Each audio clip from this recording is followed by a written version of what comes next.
O podcast que você ouve agora é uma produção da Central 3.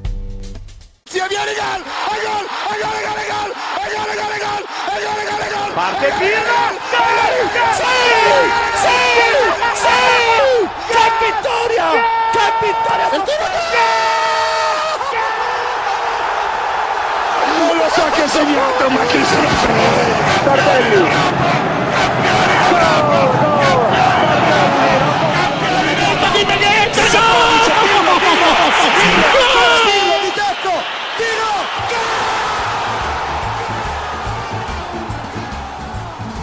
Olá a todos, sejam muito bem-vindos ao podcast da Cautiopédia, edição de número 44, número bonitinho, né? Número simétrico, redondinho. Vamos falar sobre a seleção italiana, né? A gente ainda tá aí na ressaca de data FIFA. Para quem acompanha os jogos do Brasil, a ressaca muito mais dolorida, né? Uma ressaca de corote. A ressaca da seleção italiana não é tão dolorida assim, é aquela dorzinha de cabeça, mas não parece que você está com dengue comparado com a seleção brasileira. Poderia ter sido melhor, a seleção italiana poderia ter avançado na Nations League como líder do grupo, não conseguiu e a gente vai falar por quê. Meus inimigos triunfaram, né? Meus inimigos triunfaram porque a Itália perdendo, sofrendo gol de Rabiot, significa que meus inimigos estão felizes, já que a França venceu a Itália com 2 gols deste suposto jogador, mas jogou muito bem contra a Itália. Vamos falar também sobre Roma e Genoa, né? Muitas trocas, muita coisa mudando em Roma e Genoa, 2 equipes que podem fazer muito melhor e vamos ver se os novos comandantes vão conseguir fazer com que essas equipes rendam melhor, né? A Roma foi atrás do Ranieri e o Genoa foi atrás do Patrick Vieira, ou Vieira, se você preferir. Se você quiser usar um sotaque francês, sinta-se à vontade. Eu vou ficar no Patrick Vieira mesmo. E a gente vai falar um pouquinho também sobre, quando a gente for falar do Genoa do Patrick Vieira, a gente vai falar um pouco sobre a 777 também, né? A 777 que está espalhada aí pelo mundo todo. Na Itália está com o Genoa, a gente vai explicar um pouquinho como é que está a situação dessa empresa, tanto quanto nebulosa, tanto quanto cinzenta, como é que está a situação deles na Itália. Se sobrar um tempinho, a gente fala sobre outras coisas, mas não vou prometer, porque aqui, se eu prometer, eu vou sentir um negócio assim se eu não conseguir cumprir, então é melhor não prometer. Se tiver um tempinho, a gente dá uma pincelada em outros assuntos também. É claro que eu não estou sozinho nessa, sempre com meus fiéis escudeiros aqui, começando com Caio Bittencourt. Caio Bittencourt, hoje a gente está meio que destoando da nossa tradição de vir com camisas. Eu tenho um bom motivo, né? Começou a apertar o frio aqui. Não quer dizer que eu não esteja ainda na temática italiana, já que querido Rock Balboa, para quem está conseguindo enxergar aqui, era o Italian Stallion, né? O garanhão italiano. Você tá de luto por quê, Caio? Já que tá de preto. Bom dia, boa tarde, boa noite. Olá a todos. Nesse caso, não temos grandes lutos por conta... Apenas foi uma escolha da primeira que apareceu no armário, que tá um dia, uma noite um pouquinho geladinha em São Paulo, e resolvi ir com essa camiseta térmica. Ô Nelson, frio no Canadá, frio em São Paulo, não é possível que também esteja frio em Salvador, mas parabéns pela belíssima camisa. Bom dia, boa tarde, boa noite. Bom dia, boa tarde, boa noite. Não tá frio em Salvador. Eu pensei que Caio tava com a camisa daquela marca de camisas que patrocina todos, 99, 9 em cada 10 influencers. Inclusive, se tiver aí, tamo nessa. Mas não é, né? Ou é? Se quiserem fechar 10, né? Se eles quiserem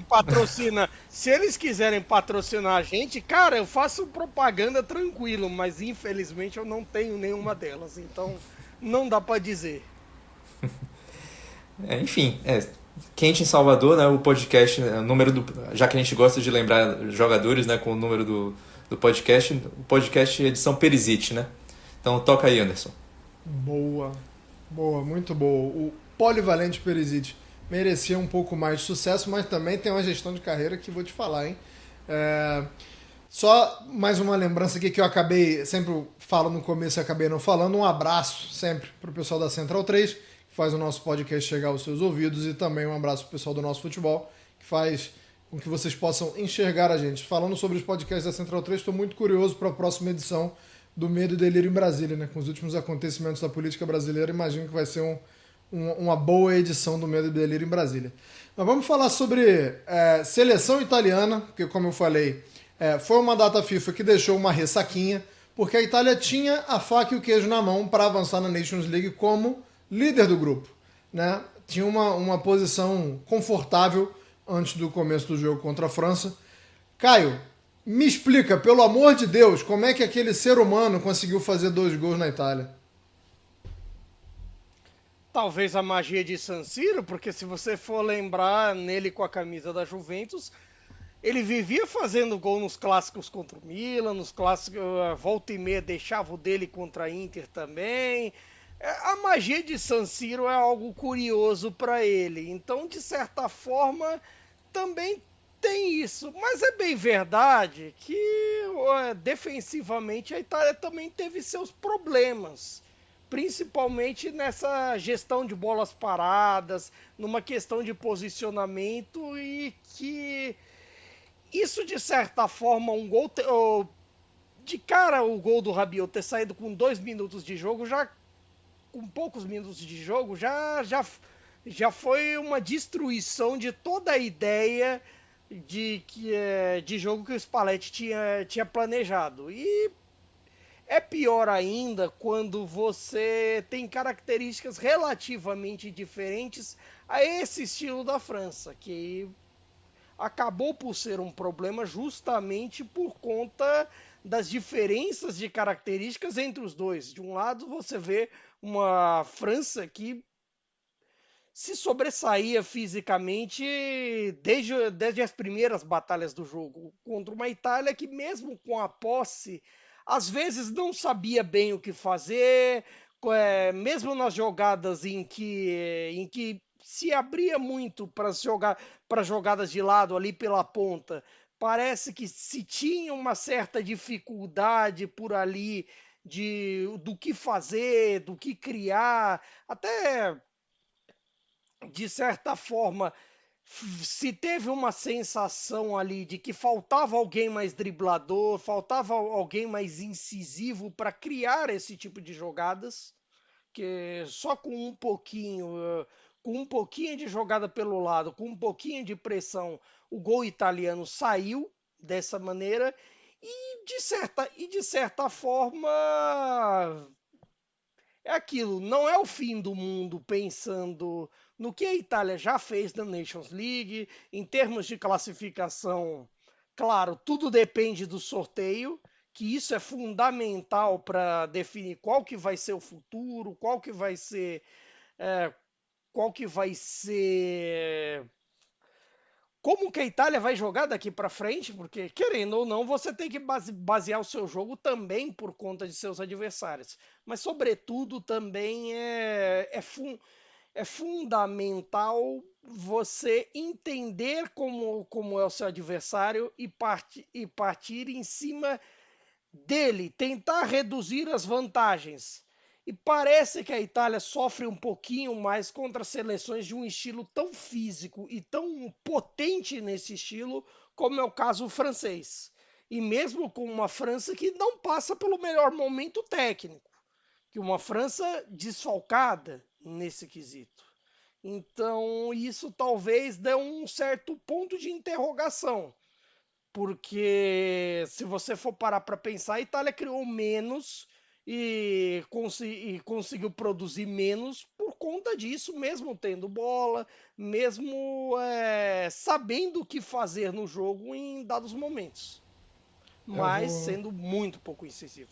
Vou concordar com você sobre a questão física, mas enquanto a gente vê o segundo gol do Rabiot aí na tela do nosso futebol, tem informação muito interessante que até o Léo Bertozzi botou no Twitter, um abraço pro Léo inclusive, que foi a primeira vez que um atleta da França marcou 2 gols de cabeça desde a final da Copa de 98, onde a gente lembra o que aconteceu, né? Ou seja, se um jogador da França fizer 2 gols de cabeça, é uma tragédia, não importa o cenário, né? É sempre um cataclisma, seja o Zidane, seja o Rabiot.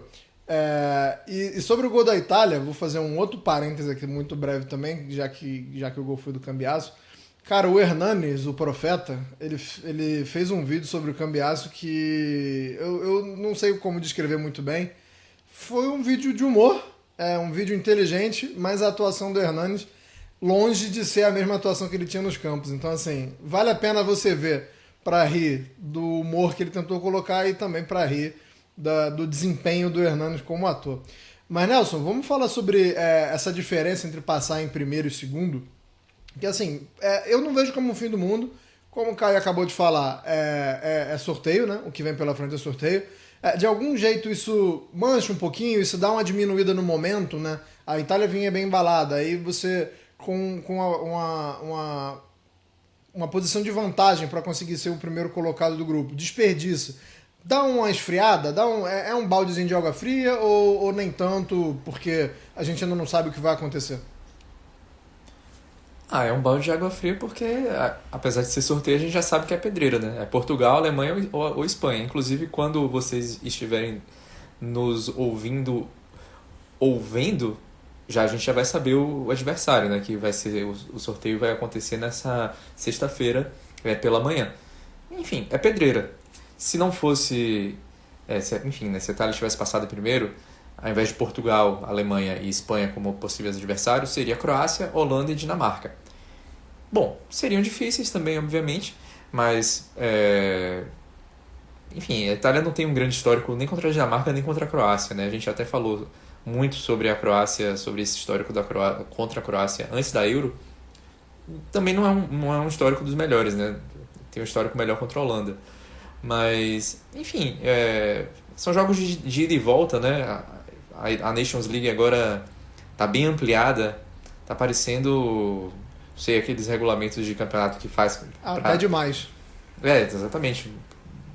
Não precisava de quartas de final, não precisava de jogo de ida e volta, enfim, tá um pouquinho além, né? Tipo, enchendo linguiça. De certa forma, é o tipo da coisa, né? Eles precisam encher a coisa de jogo. Precisa ir enchendo o calendário, enchendo coisa.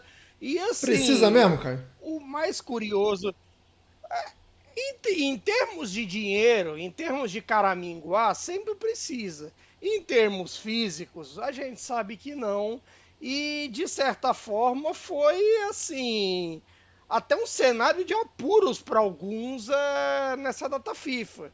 De vir, por exemplo, juventinos com um pouco de temor por conta das condições físicas do Vlahovic no jogo da Sérvia, na Liga B.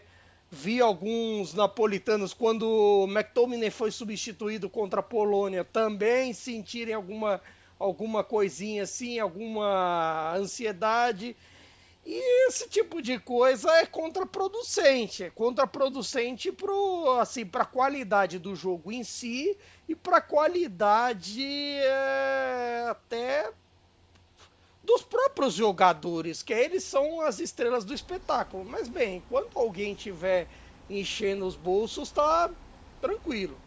No caso ainda tem a Inter, né? Que o Çalhanoğlu se machucou pela segunda data FIFA seguida e a torcida da Inter tá bem irritada com o Montella porque ele não liberou o Çalhanoğlu mesmo lesionado. Ele foi ainda, enfim, permaneceu no grupo da Turquia, né? Pro segundo jogo dessa data FIFA. A Turquia, inclusive, tomou 3-1 de Montenegro, com 3 gols de Kristovic, né, do Lecce. E, enfim, acabou que ele não foi liberado antes para poder começar um tratamento e tal. A torcida da Inter ficou bem nervosa com o Montella por isso. Ô Caio, pra gente finalizar, algum destaque individual da Honda? Porque assim, vamos lembrar também que antes do jogo contra a França, a Itália fez um jogo contra a Bélgica, foi bem, ganhou de 1-0. Algumas lições, algumas notinhas que o Spalletti vai tirar dessa data FIFA em específica. O que ele testou e deu certo? O que você acha que pode ser uma novidade a partir dessa data FIFA? Olha, assim, você tem um ponto negativo, claro, que se você for a fundo, esses gols de bola parada sofridos contra a França não são novidade. Você teve gols assim gerados contra Israel, teve gols assim contra a própria França lá atrás. Então, de certa forma, esses gols gerados de bola parada com o estilo de marcação que normalmente o Spalletti faz por zona, às vezes alterna homem a homem, mas talvez precisam ser mudados, adaptados de acordo com as características dos atletas que se tem, pode ser um ponto a rever, que é fundamental nesse momento até para a Itália, assim, zerar as coisas, parar, não tomar tantos gols e não sofrer tanto com relação a bolas paradas, porque se você leva em conta, tirando o gol de falta, que até alguns deram gol contra do Vicário, outros não e por aí vai, foram 3 gols de bola parada. E se você amplia esse escopo, vai para mais ainda, vai para outras datas FIFA que aconteceu o mesmo problema contra Israel, mesmo problema, se não me engano, no 2-2 contra a Bélgica também teve, mas aí Teve a gols de... memória tá falhando. Teve sim, momento. tomou 2 gols de escanteio.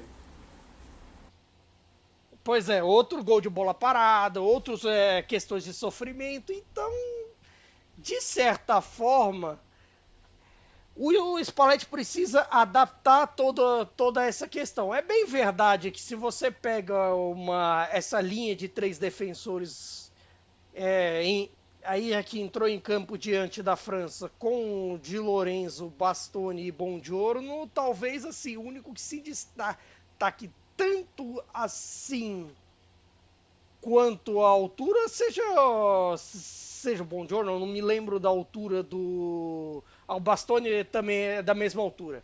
O Buongiorno e o Bastoni de certa forma se destacam, mas o Di Lorenzo, assim, ele não é tanto da impulsão pelo cabeceio. O negócio dele é mais posicionamento. Ele tem até tem um relativo bom cabeceio, mas a questão dele é com posicionamento. E claro, você também tem que mobilizar o resto do time para isso.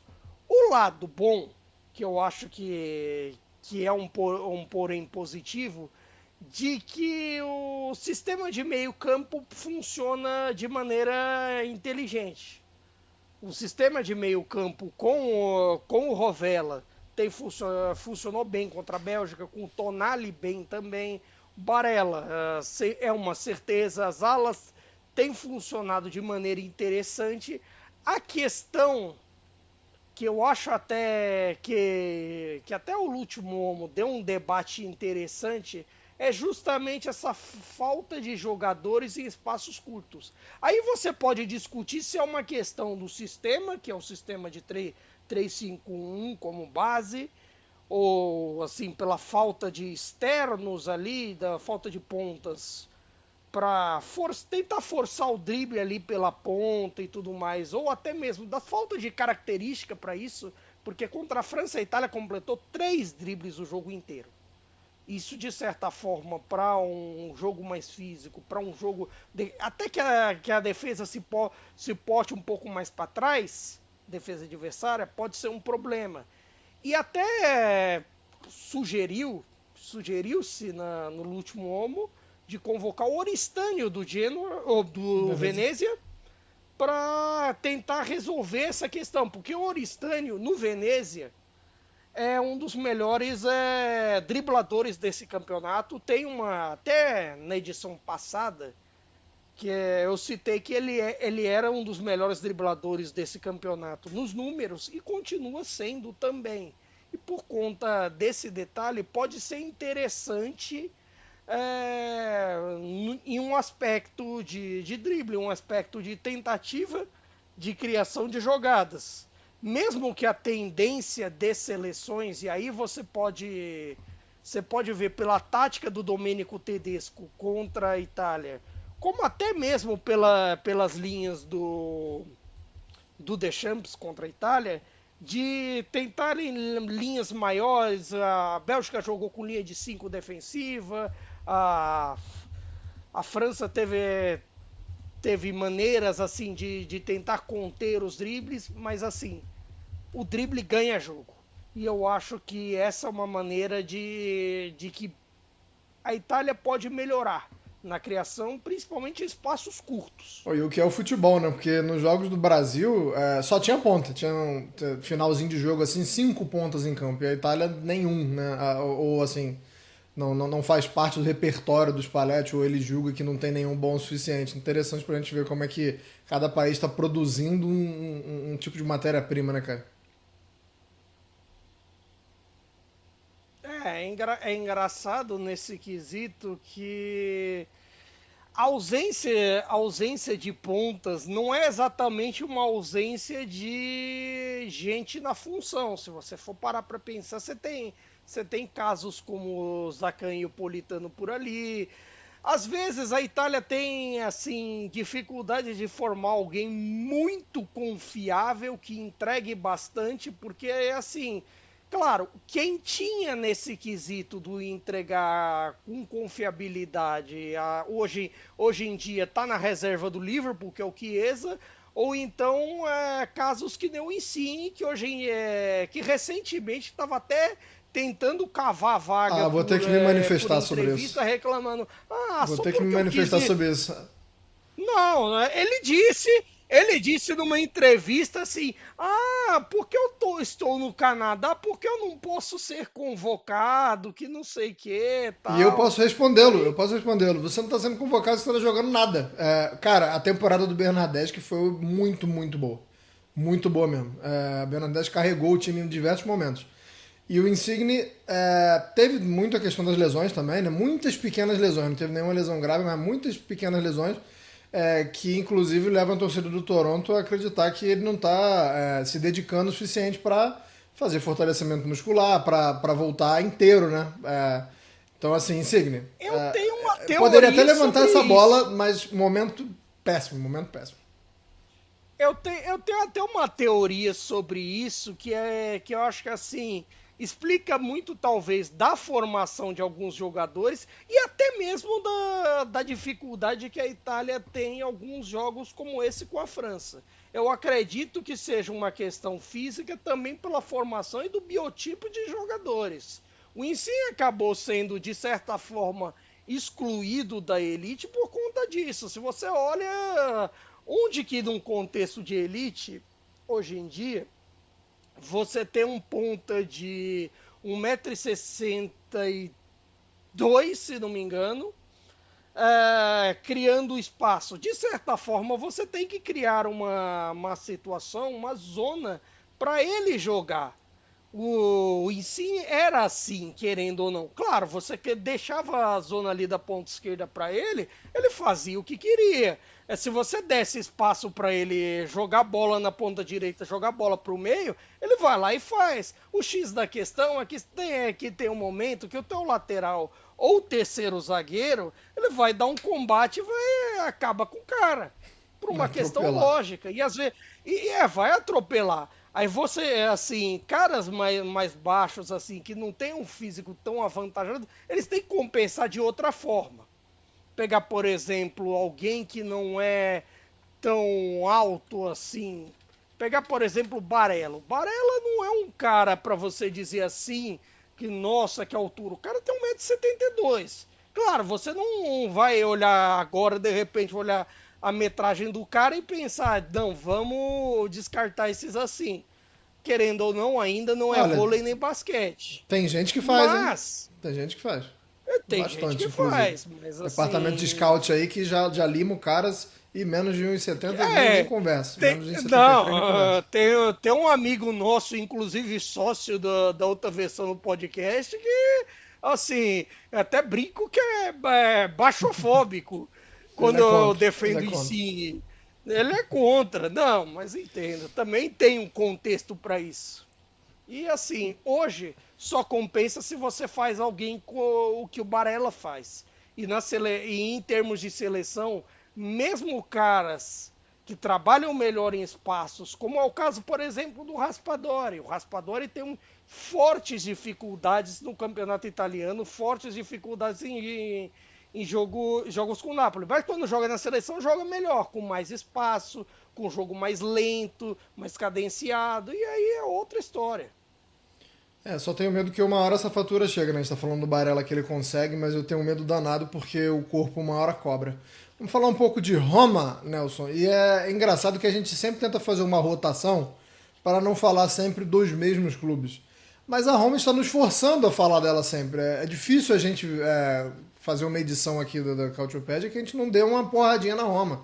E vamos ter que bater mais hoje, porque já vou dar minha opinião aqui, jogando a pergunta para você ao mesmo tempo, de que a escolha do Ranieri foi uma escolha covarde da diretoria, né?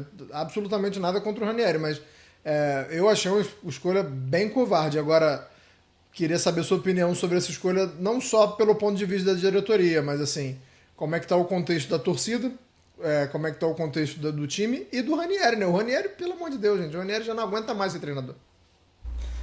O lance é que muita gente não quis, né, assumir esse rabo de foguete aí que é a Roma atualmente. Enfim, se falou do Roberto Mancini, se falou de... Até me foge agora quais foram os outros treinadores, mas enfim, o Roberto Mancini era um que estava bastante cotado, né? Do Mancini, teve o Terzic. É importante dizer, foram 7 Montella. treinadores ao todo citados. Teve Terzic, Montella, teve Mancini, teve o Sarri, teve... Aí eu tô... Vamos continuando que até o final eu lembro dos 7. Mas aí também, eu acho que também foi foi meio que um tiroteio aí que a galera das especulações mandou. Porque, por exemplo, Montella não ia sair da Turquia para assumir a Roma agora. Contrato até 2026, se eu não me engano, tudo mais. Enfim, rolou uma grande ventilada aí, né? Mas o Ranieri não estava nessa, porque, enfim, ele estava aposentado, né? E ele, quando se aposentou, ele disse que a única chance de ele sair da aposentadoria seria por uma seleção. E aí veio a Roma, ele torce para Roma e, enfim, acabou mudando um pouco esse discurso depois, né? Falou que eu falei da seleção, mas se a Roma ou o Cagliari, né, que foi o primeiro time que ele conseguiu levar para a Série A no início da carreira dele e tal, tem uma identificação, se um dos dois precisasse, ele poderia se colocar à disposição. Foi o que aconteceu. Mais uma vez a diretoria tenta se blindar, né? Como foi quando demitiu o Mourinho. Demite o Mourinho, traz o De Rossi, que é um cara já consagrado dentro do clube como jogador, não como técnico. Depois demite o De Rossi, aí aposta no Juric, que é um cara que não tinha histórico, enfim, nenhum tipo de relação anterior com a equipe, enfim, né, com a torcida e tudo mais. Vê que dá errado e aí faz o quê? A mesma coisa, chama alguém da casa, né?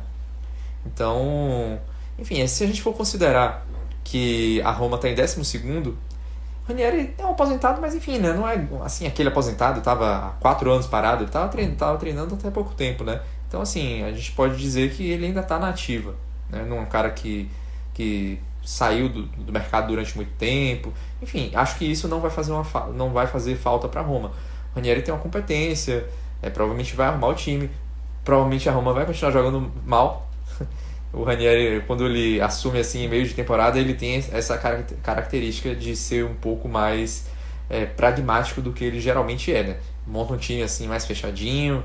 Foi assim, por exemplo, no trabalho dele na Inter, né? Que ele pega um time também uma situação muito similar à da Roma agora, né? Numa crise muito grande, uma rotatividade de treinadores e muita gente do elenco já, não vou dizer envelhecida, mas muito tempo no time, talvez um pouco acomodada, ali aquela sensação de fim de ciclo. São os chamados senadores, né? Os senadores meio ali já com poder demais e tudo. E aí a Inter joga mal, ele leva ali para o meio de tabela. A Roma, agora, ela está a 5 pontos do Milan, que é o 7º colocado, né? Do Milan e do Bolonha, que dividem ali a 7ª posição com um jogo a menos. Enfim, vamos colocar ali que essa 7ª posição seja uma posição de competição europeia, né? Porque tem uma vaga da Copa Itália e tal. Geralmente, quem ganha a Copa Itália já está classificado a um torneio europeu, então pode ser que essa 7ª vaga seja uma vaga europeia. Tá a 5 pontos, virtualmente 8. Não está tão longe ainda, tem muito campeonato pela frente. Dá, mas também já não é uma situação muito confortável para o Ranieri. Ele já estreia num jogo muito difícil, estreia contra o Napoli, outro time que ele já treinou também. E, enfim, não vou dizer que tem uma certa identificação, porque essa relação meio que se deteriorou com o tempo, mas chegou a fazer um bom trabalho por um certo período no Napoli, lá no início dos anos 90. E agora vai a Nápoles, né, jogar contra o Napoli. Não é uma estreia nem um pouco fácil, né? O Napoli ainda lidera o campeonato. E, enfim, né, a gente tem uma briga bastante apertada ali no topo da tabela, né? Para o Napoli também não será um jogo fácil, porque a Roma é um time que tem qualidade, né? Um time traiçoeiro. E, bizarramente, o Napoli pode acabar na 6ª posição, né, se perder esse jogo, né? A gente tem uma briga ali a gente já está agora chegando à 13ª rodada, e a diferença entre o primeiro e o sexto é de 2 pontos, né? Para quem não está acompanhando o campeonato assim, a gente tem essa briga ali muito, muito apertada na frente, e o Ranieri pode acabar bagunçando isso tudo aí, né? Isso é uma loucura, e eu vou inclusive dar uma cantada aqui na classificação de momento, né? O Napoli é o líder com 26, aí depois você tem Atalanta, Fiorentina, Inter e Lazio com 25, e a Juventus que é a 6ª colocada com 24. É um negócio de maluco. Caio, o Nelson falou que assim, já um pouco da identidade do histórico do Ranieri, de quando chega assim nesse tipo de situação, montar um time mais fechadinho, mais pragmático. Dá para ter um time mais fechadinho, mais pragmático com a Roma? Porque não sei se chega a ser um dos times mais sólidos, não, ou que inspire tanta confiança nessa solidez, não. Será que ele vai tentar mesmo assim? Eu acho que até dá para tentar, se você ir a fundo com algumas peças e tudo mais. O problema é que o ambiente ali se deteriorou. Parece ser mais uma coisa do quesito do dia a dia mesmo, de falta de confiança, de alguns pontos, do que exatamente algo tático, de alguma outra perspectiva nisso. Parece muito mais outras situações. E a Roma parece estar perdida no quesito fora de campo. Não é nem algo questão dentro de campo, e isso acaba estourando demais no que faz. É bem verdade que os Friedkin parece que não estão com a cabeça na Roma. Eles estão com a cabeça em Liverpool, lá na compra do Everton, em tudo que envolve a compra do Everton, de, claro, ser uma camisa importante, um clube importante como é o Everton, para primeiro se manter na Premier League, porque ultimamente os campeonatos do Everton foram mais para se manter do que para voos maiores. Quanto até você pensar no futuro, de qualificar o elenco, de um novo estádio que dá por sair lá, de certa forma parece que até o discurso dele com a Roma ficou um pouco meio de lado, e ninguém sabe muito bem o que é ali. Um exemplo foi essa ventilação de nomes de técnicos.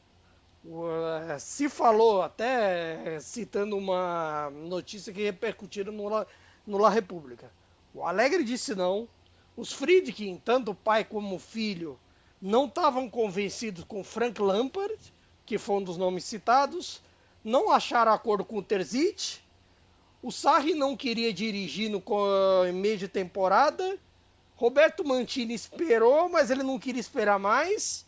O Montella tinha, assim, toparia negociar, mas nesse caso, eu negocio, mas são 3 anos de contrato.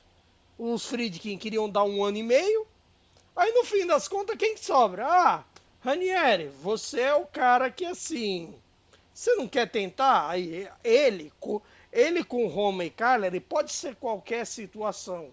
São as 2 grandes paixões da vida dele, são os clubes que ele atuou, são os clubes que são a força dos trabalhos dele como técnico, então, na Itália, no caso. Então, de certa forma, é inevitável.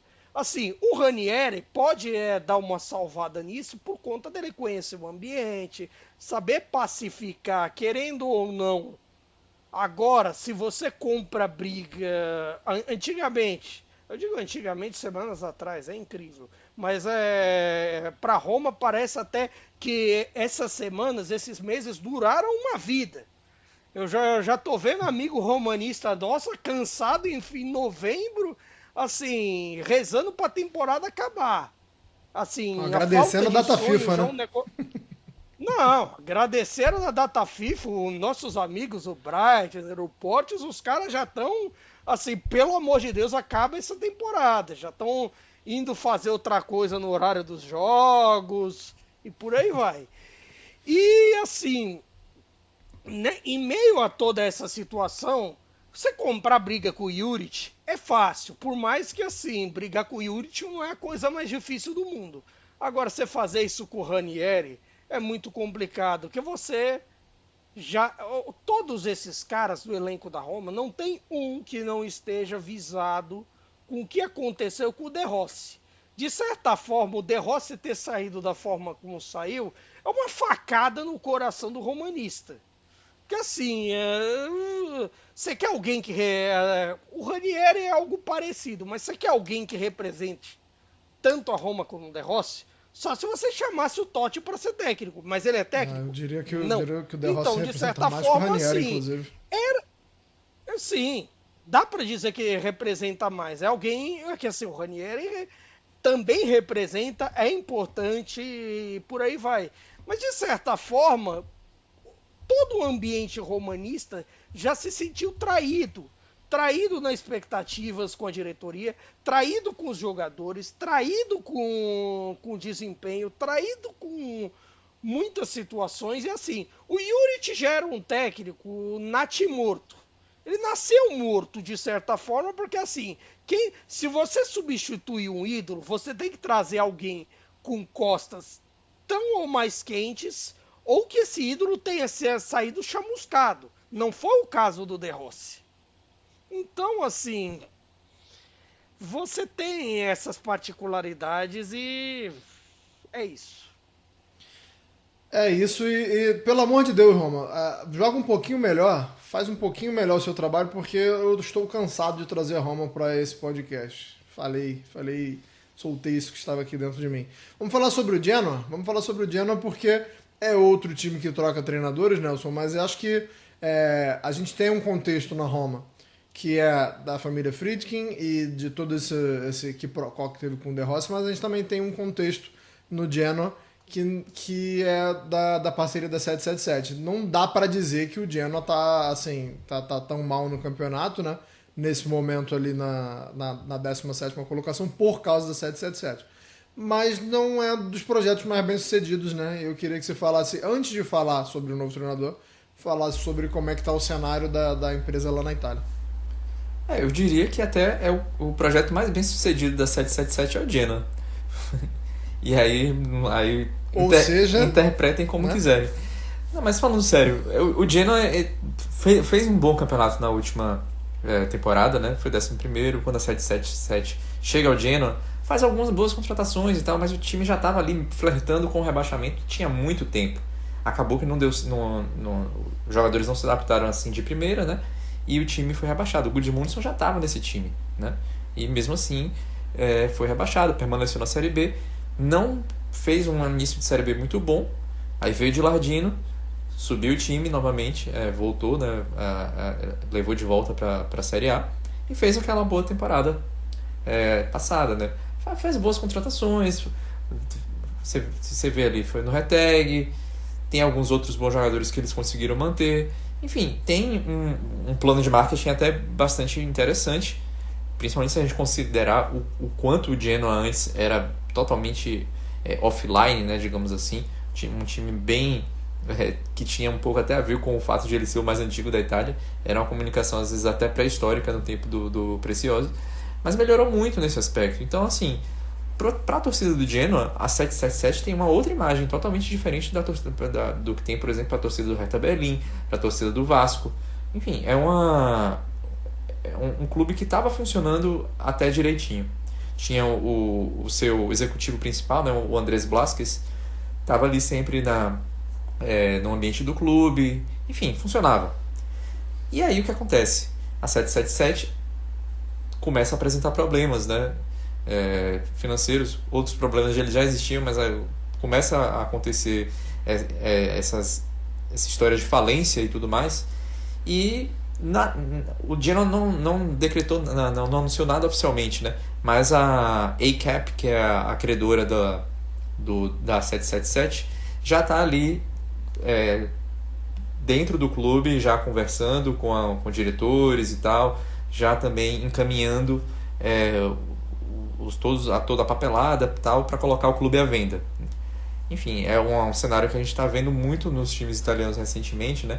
De fundos de investimento acabarem assumindo porque os seus compradores não arcaram com as suas obrigações, né? E no Genoa isso está acontecendo, embora isso não tenha sido anunciado oficialmente, né? É tudo assim do ponto de vista extraoficial. E aí, quero crer que a demissão totalmente inesperada e, eu diria, injusta do Gilardino tem a ver com isso. Eu acho que eles quiseram já ali tirar um técnico que era próximo à gestão anterior e colocaram um outro treinador que até tenha um histórico de estar sempre ali em clubes de multipropriedades, né? O Vieira, né? Strasbourg, Crystal Palace e tudo mais. Então, não sei se isso tem um pouco a ver... Exatamente. Não sei se isso tem um pouco a ver de ele terem colocado ele lá por poder, por ter essa experiência de trabalhar com multipropriedade.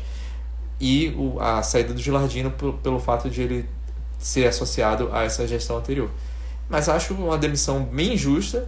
Acho que o Genoa, inclusive, entra num período de incógnita muito grande por causa dessa contratação do Vieira. Não exatamente pela qualidade dele, dos trabalhos dele como treinador, mas porque o Gilardino já era um cara da casa, era um cara que, quando foi jogador, jogou no Genoa, tinha identificação com a torcida, tinha ido muito bem lá, chegou até a ser convocado para a seleção enquanto jogava pelo Genoa, vinha fazendo um trabalho bom e nessa temporada estava sendo muito penalizado pela quantidade enorme de lesões no elenco, principalmente no setor ofensivo, né? A gente vê, por exemplo, sei lá, a gente pode colocar aqui o Júnior Messias e o Malinovski que se machuca, o Júnior Messias já está machucado há um tempinho e o Malinovski vai ficar machucado, vai ficar, enfim, né? Teve um problema no joelho sério e vai ficar aí até o final do campeonato ainda sem poder atuar. E várias outras, né? O Pinamonti carregando, teve que contratar o Balotelli, que estava sem clube, já com a temporada bastante à frente, e para completar a situação, eles trazem justamente um técnico que teve rusgas com o Balotelli no Nice. Então, faz muito sentido essa contratação. Eu acho uma contratação extremamente temerária, né? E acho que a torcida do Genoa não deve ter ficado muito satisfeita por todo esse histórico aí que eu acabei de mencionar. E o Genoa, nesse momento, ele está fora da zona de rebaixamento por um ponto. É um time que tem capacidade de jogar muito mais do que enfim, né, de ficar ali na 15ª, né, porque está empatado com o Cagliari, os dois times fora da zona de rebaixamento, então fica em 15º, né? Mas está a 3 pontos da Roma.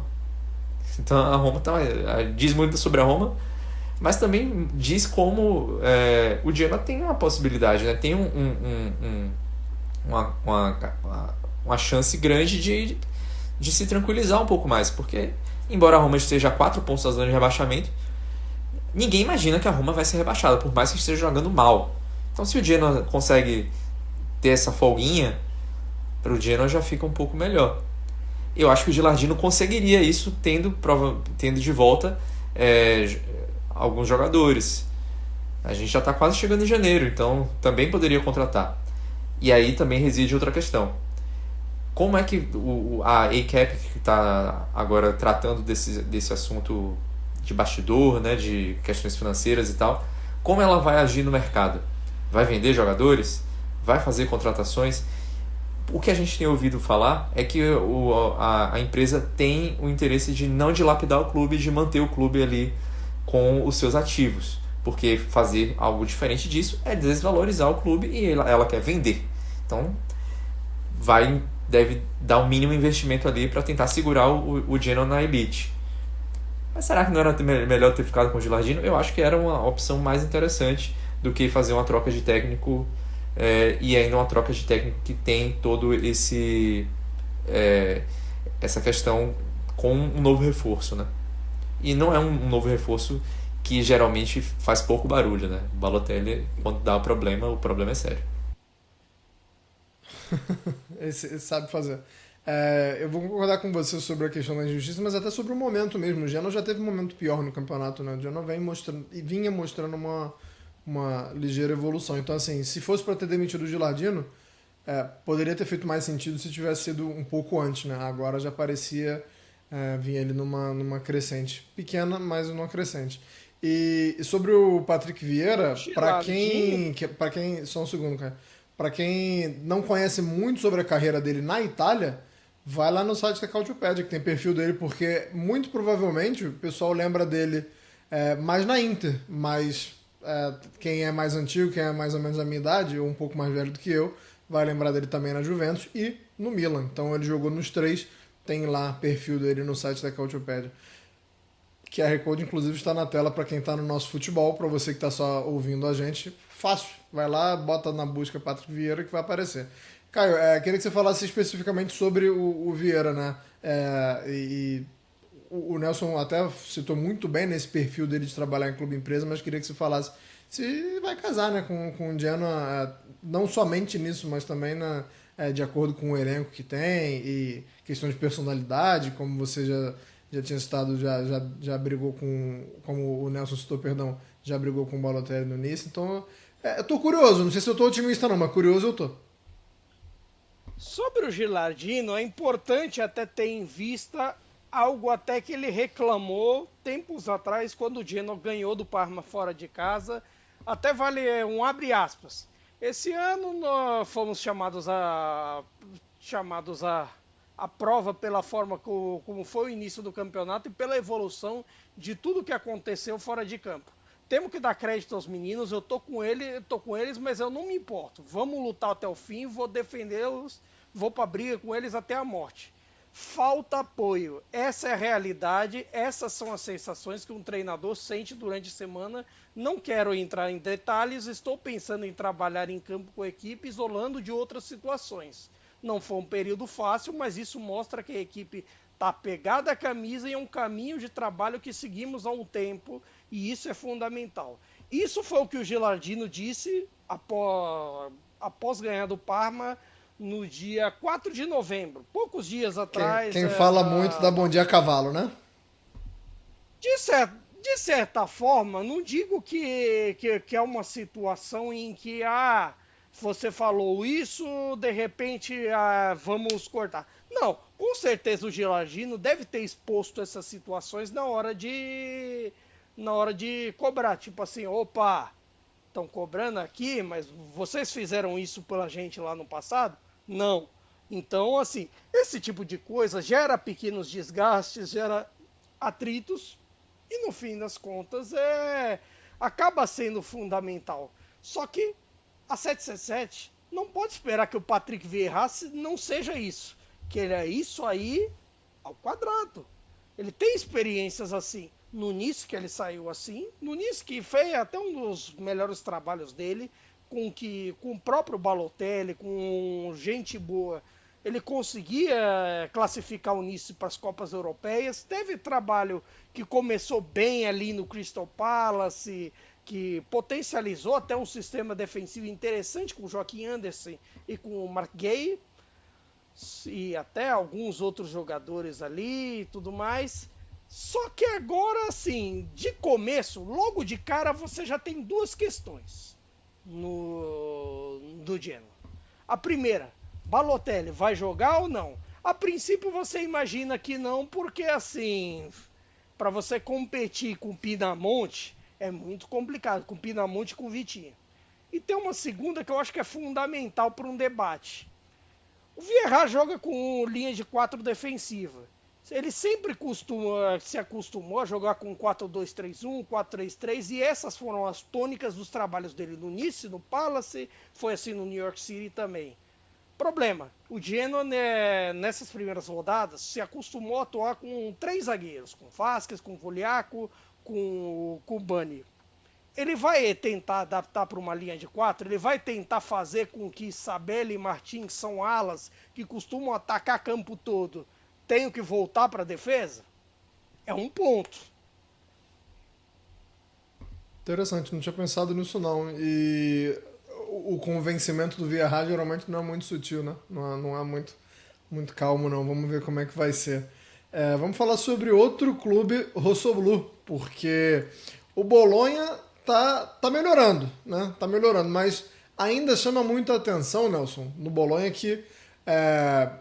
inclusive, se eu não me engano, foi até o seu comentário final na última edição, né? De como o Bolonha estava mal na Champions, mas na Série A deu uma melhorada considerável, né? Assim, depois de um começo que, inclusive, era esperado que fosse difícil, né? Porque trocou muita coisa, trocou muita peça, trocou o treinador. Então, assim, a gente sabia que poderia ser que demorasse a dar uma esquentada. E esquentou, né, Nelson? Pelo menos na Série A. Mas também não melhorou tanto assim, né? Teve uma sequência positiva, mas eu vejo que tá... Por exemplo, ganhou da Roma, né? É o último jogo, né? Aí a gente fala, o que é que a gente já falou da Roma aqui, né? Pô, Então, a Roma já tá... O que a Roma tomou de pancada já, meu Deus. Ganhou do Cagliari e do Lecce. Teve um jogo contra o Milan que foi adiado, depois, pegando pra trás, né? Empatou com o Genoa, empatou com o Parma, empatou com o Atalanta. Aí ganha do Monza, que também tá lá embaixo, empatou com o Como, empatou com o Empoli, aí perde pro Napoli e aí já estamos na primeira rodada, o empate com a Udinese. É um time que perde pouco, mas empata demais, né? E isso é reflexo do... Perdeu uma vez, empatou 6, né? Só pra arredondar aqui. Mas isso é um reflexo de um time que não faz gol. O Bolonha é um time que contratou o Dalinga para ser substituto do Zirkzee e quem tá jogando é o Castro. Tá até jogando bem, tá fazendo gols, tá atuando ali como pivô, dando as suas assistências. Mas o que eu tô vendo nesse time do Bolonha é que tem algumas individualidades que estão se sobressaindo e isso tá fazendo com que a equipe se mantenha ali num patamar bom. Que é o Castro, o Orsolini, a gente pega o Miranda, lateral esquerdo, e o Skorupski salvando bastante no gol. Mas o Freuler está jogando menos do que pode, o Poste está jogando muito, muito menos do que pode. Agora a gente vai ter a volta do Ferguson, vai poder ter um pouco mais de noção do que está fazendo. O Ebischer também, se a gente for comparar o quanto ele jogava com o Thiago Motta agora, também é um cara que praticamente não aparece. Então é um time que você vê como a questão de um técnico poder extrair o melhor dos jogadores. Quando você troca o técnico, as coisas desaparecem, né? A evolução some. E é isso que o Vincenzo italiano está fazendo no Bolonha. Tá aí caminhando para a 8ª posição, que é o que ele faz.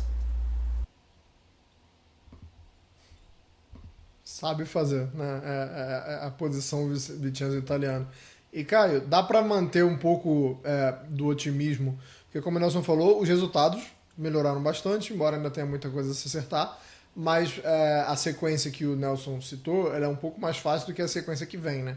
A sequência que vem agora, sem citar a Liga dos Campeões, né? Vou deixar a Liga dos Campeões de lado, mas falando só sobre Série A, o Bolonha pega Lazio, Venezia e Juventus. Então, assim, dá para manter esse otimismo aí, dá para imaginar que o individual ainda vai conseguir carregar o Bolonha um pouquinho, ou vamos voltar a ver uma descendente? É difícil você prever o futuro com base nisso, porque, querendo ou não, você tem formas até do encaixe. De certa forma, você tem pontos positivos no trabalho do italiano, até para você potencializar bem o Orsolini, que tem tido momentos interessantes, o Endoye e o Odegaard. É bem verdade que a gente esperava, talvez ali no começo do campeonato, que a estrela, o comandante do ataque do Bolonha fosse o Dalinga, mas o Santiago Castro chegou atropelando e tá fazendo um desempenho bem interessante até, bem criativo, bem incisivo na hora de marcar gols, e eu acho até que esse Bolonha pode se adaptar ao estilo do italiano, ao estilo de um pouco mais de posse, ao estilo de pouco mais de saber o que fazer com a bola. A questão é ser um pouco mais criativo, e é isso que pega muitas vezes nessa falta de gols que aconteceu na Liga dos Campeões até o momento. E eu acho que talvez aí que esteja um pouquinho a diferença do saber lidar com o europeu, claro que também tem um peso do próprio ambiente do Bolonha nos jogos europeus. Afinal de contas, é a volta do Bolonha depois de muito tempo às Copas Europeias. Não é nem só a Champions League, as Copas Europeias no geral. E, sobretudo, um elenco que tem pouco know-how nesse quesito. Mas eu acho até interessante ter em conta que é um Bolonha que aposta nos jovens. Se você for parar para pensar, só o Santiago Castro ele é o quarto sub-20 com mais minutagem no campeonato. O que já é interessante, que é um campeonato até aqui de alta minutagem dos jovens. Isso não só no Bolonha, não só nos outros. Um campeonato até... Só que, por outro lado, também não é uma minutagem alta do quesito de promessas italianas. É muito de estrangeiros. Você tem o Belayani, que está bem no Verona, que é o líder dessa minutagem. Até tem os dados que a revista Undit colocou aqui. É mais ou menos assim. O Belayani do Verona, 871 minutos em campo até aqui. O Dorgu do Lecce, que é bem badalado também, 852. Tem o Nico Paz do Como com 799. E aí vem o Santiago Castro, 770 minutos até aqui. E isso acaba, de certa forma, criando casca. Claro que você tem essa inexperiência, mas o Bolonha está tirando isso de letra até, de certa forma, para avançar no campeonato. E assim poder, quem sabe, sonhar. Não sei qual é o sonho do Bolonha exatamente não, né? Talvez novamente a competição europeia. Acho que o sonho o Bolonha viveu na temporada passada e está colhendo os frutos agora. Eu acho factível o Bolonha sonhar com competição europeia. Só que assim, de certa forma, é engraçado como esse modelo novo de Champions acaba que muda a nossa ideia de pensar na competição, pensar no futuro e tudo mais, porque assim, no ambiente anterior de Copas, a gente viu, por exemplo, o Vincenzo italiano forte com a Fiorentina, competitivo, tanto que chegou a 2 finais de Conference League. Claro, a gente questiona como perdeu tal, mas o fato é que ele chegou. Como é que a gente pensa agora, por exemplo, esse sistema para uma luta de classificação, para uma luta que, assim, agora é um modelo totalmente diferente. Você tem que chegar até o 24º para pegar um mata-mata. É uma outra realidade. Aí depois disso, se por um acaso o Bolonha rodasse, o que de certa forma é compreensível, é normal, afinal de contas o Bolonha tem um elenco pouco rodado nesse quesito europeu, acaba a temporada europeia e você tem que ficar lidando só com campeonato e Copa. E ainda assim a Copa vem antes, que tem data em dezembro. Então, assim, você pode chegar ali para janeiro, fevereiro, não tem mais nada. Tudo bem que a Champions vai até janeiro, mas olha, a Champions, Europa League e até a Conference League. Bom, são doideiras que a gente ainda está processando como faz desses novos modelos de Copas Europeias. Porque, assim, alguns parece que estão se dando bem pra caramba até. A gente pode citar o caso da Lazio na Liga Europa, você tem até a Inter interessante na Champions e outros que a gente tem um ponto de interrogação. O admirável mundo novo, né, depois dessas mudanças da UEFA. Pessoal, vamos encaminhando aqui para a reta final. Vou dar aquele minutinho para vocês darem o destaque final de vocês. Começando por você, Nelson. Eu nem tenho esse destaque final assim demais não, viu? Eu só vou falar que, enfim, a gente tem no final de semana aí tem Milan e Juventus, né? A gente não tem falado muito de prévias de jogos aqui, porque, enfim, né? Senão vocês vão escutar e depois, quando forem escutar mais pra frente, já vai ter passado o jogo, não faz muito sentido. Mas, enfim, existe uma questão muito grande, né? Por que Milan e Juventus não é considerado um derby?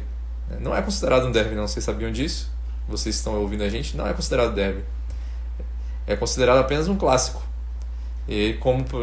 Já o Napoli e Roma que tem no fim de semana é derby del Sole. Durmam com essa.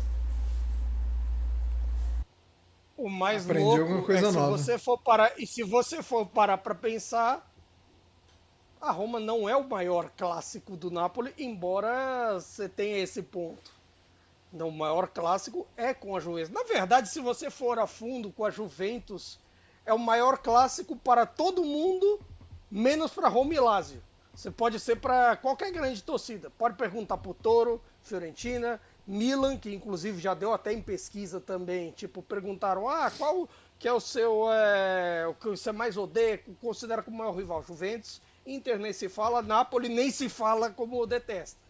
No fim das contas, o único derby que é assim, os dois se odeiam ferrenhamente é Roma e Lazio, tem o outro como maior rival. Mas o critério de derbys é uma coisa meio maluca na Itália. É meio que assim, ou se prende com cidade, ou mesmo, às vezes, o regional não é tanto certeza. Você tem aquele negócio lá do derby dos Apeninos, né, por exemplo, que é ali próximo. Tem o derby dos Apeninos, né, que é a cordilheira dos Apeninos, que tem ali, né, divide, de um lado fica Bolonha, do outro lado fica Florença. Então tem o derby dos Apeninos por causa dessa proximidade, né? Mas é isso, em geral, os derbys são considerados derbys regionais, né? Que aí você pega tanto a cidade, como por exemplo Milão, Turim e tal, e também tem os derbys regionais, os derbys da Lombardia e tal, mas Napoli e Roma foge disso, porque é o derby do Sol, são duas cidades, né, Roma e Nápoles, que ficam do centro ao sul da Itália. Mas isso não é comum, você atribuir a características De certa forma, sabe qual que é o engraçado? Se você pergunta qual que é o derby regional do Napoli, ninguém sabe dizer assim qual é. Porque assim, ao longo dos anos, sempre tentou-se um segundo time da campanha, assim, que, sei lá, competisse na A com o Napoli. Você teve lá atrás o Catanzaro, aí nos anos 80, e até um pouco mais fixo, você tem o Avellino, você tem a Salernitana. Só que assim, você disser regionalmente, assim, qual que é, ninguém bateu a conclusão exatamente qual que é o derby e tal. E aí, de certa forma, é claro, acabam prevalecendo os clássicos entre as maiores torcidas. É o caso da rivalidade com a Roma, da rivalidade com o Milan, da rivalidade com o Inter, Juventus, Lazio e por aí vai. Já que a gente está falando de derby de cidades que não são da mesma região, tem outro, né? Um outro derby que é aí já nas divisões inferiores, que é o derby do Estreito, né? Que é do Estreito ali de Messina, que são times da Calábria com os times da Sicília. Mas isso é uma raridade imensa no futebol italiano. E provavelmente até é por isso que Milan e Juventus não é considerado um derby. Agora, porque esses outros são motivos geográficos, agora você históricos. tem um tempo muito menor pro seu destaque final, hein, Caio? Que agora a gente mergulhou no derby. De certa forma, esse debate é até melhor sair com o meu destaque final também, porque de certa forma esse debate é o que enriquece e a gente começa a discutir sobre história, a discutir sobre contextos jornalísticos, a contextos de força de torcida, querendo ou não, porque de certa forma são alguns clubes que criaram força nacional com o tempo. A gente fala tanto das maiores torcidas e tudo mais, das grandezas, e eu acho que grandeza no futebol indubitavelmente tem a ver com torcida, não adianta não ser, e é um pouco disso. De campo e bola, talvez a gente deixe bastante para as próximas edições. Gostaram da aula de história e de geografia, gente? Eu gostei. Espero que vocês tenham gostado também. E a gente está sempre tentando fazer isso, sempre tentando trazer essas curiosidades para vocês. Não só aqui, mas também lá nas redes sociais da Cautiopédia, no site. É sempre interessante saber um pouquinho mais sobre o país, né? É legal falar de campo e bola, mas entender um pouco desses outros aspectos é tão legal quanto. Um abraço para todo mundo que nos assistiu no nosso futebol, que nos ouve graças à parceria com a Central 3.